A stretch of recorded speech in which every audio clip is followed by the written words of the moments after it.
Sweet pang naglalakad ang babae at lalaking ito sa barangay Alihis, Bacolod City.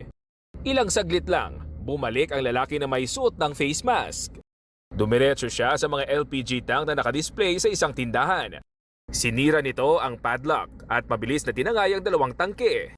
Di na nahagip ng CCTV ang pagdala niya ng mga ninakaw na tangke sa kasamang babae. Doon pero saya lang ang lakay dugay na gitang lakplaw.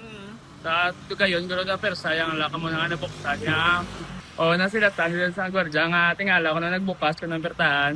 Dahil naihingi ito ng tulong sa mga otoridad, mabilis na naaresto ang dalawa.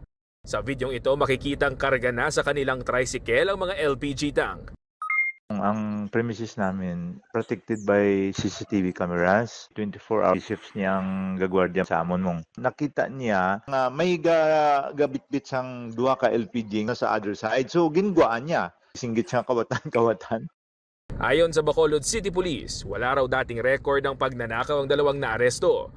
Nagpanggap daw ang dalawang nagsa-sightseeing bilang magkasintahan. At nang makatsyempo, doon na nila ginawa ang krimen. Wala pang reaksyon ng mga sospek. Naibalik na nila ang mga ninakaw na LPG tank. Hindi na rin magsasampa na reklamo ang may-ari. John Sala, Nakatutok, 24 Oras.